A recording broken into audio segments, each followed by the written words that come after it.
আমি এর আগে বলেছিলাম এতিম সম্পর্কে আমি আরেকদিন কথা বলবো। তো এতিম আমরা সাধারণত জানি যে বাবা মা না থাকলে, বাবা মা মারা গেলে তাদেরকে আমরা এতিম বলি। যে ও এতিম, ওর বাবা মা নাই, কিংবা বিশেষ করে যার মা নাই তাকে আমরা এতিম বলি। কিন্তু আসলে কি তাই? বাবা মা না থাকলে যদি এতিম হয় আর সেই এতিমকে যদি দান করতে হয়, তাহলে অনেক ধনী ব্যক্তি আছে যারা এতিম, তাদেরকে কি আমরা দান করব? যেমন বিল গেটস, ওয়ারেন বাফেট, তারপরে বর্তমানে যে বিশ্বের সেরা ধনী, এরা বিশ্বের সেরা ধনী হচ্ছে এক একবার, কিন্তু এদেরকে কি আমরা দান করি? বরং এরা বিশ্বের অধিকাংশ মানুষকে দান করতে পারে এবং করে। তাহলে এতিম কারা? আর আল্লাহ যে এতিমকে দান করতে বলেছেন, এতিমকে সাহায্য করতে বলেছেন, এতিমের পাশে থাকতে বলেছেন, কোন জায়গায় তো শর্ত দেন নাই যে যারা গরিব এতিম, যারা অসহায় এতিম তাদেরকে দান করো, এমনটা তো বলেন নাই। বলেছেন এতিম। এখন সেই এতিম ধনীও হতে পারে, গরিবও হতে পারে বাহ্যিক বস্তুগত দিক থেকে, কিন্তু আল্লাহ আসলে সেই এতিমকে বুঝান নাই।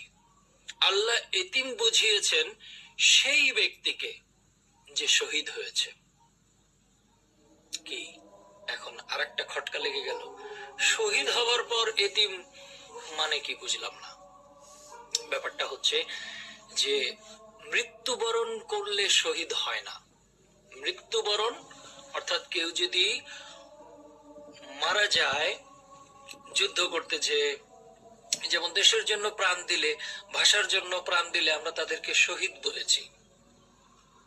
আসলে এরা বস্তুগত দিক থেকে আমরা এই শহীদ বলতে এগুলোকে বুঝি, এদেরকে বুঝি, কিন্তু আসলে শহীদ এরা নয়। এরা ভাষার জন্য প্রাণ দিয়েছে, তাদেরকে আমরা শ্রদ্ধা জানাই। যারা দেশের জন্য প্রাণ দিয়েছে তাদেরকে আমরা শ্রদ্ধা জানাই। তারা অপঘাতে মৃত্যু হয়েছে, তারা দুর্ঘটনায় মৃত্যু হয়েছে, কিন্তু আমরা সম্মানার্থে শহীদ বলছি। কিন্তু প্রকৃতপক্ষে শহীদ হচ্ছে যিনি জীবিত অবস্থায় মারা গিয়েছেন, স্বেচ্ছায় মৃত্যুবরণ করেছেন। আরো সহজ করে বলি, আপনার ইচ্ছাকে বিসর্জন দেওয়াই হচ্ছে আপনার মৃত্যু। আপনার ভেতরে যে ইচ্ছা আছে, আপনার ভেতরে যে কামনা আছে, বাসনা আছে, মোহ আছে, মায়া আছে, নেশা আছে, অর্থাৎ লোভ,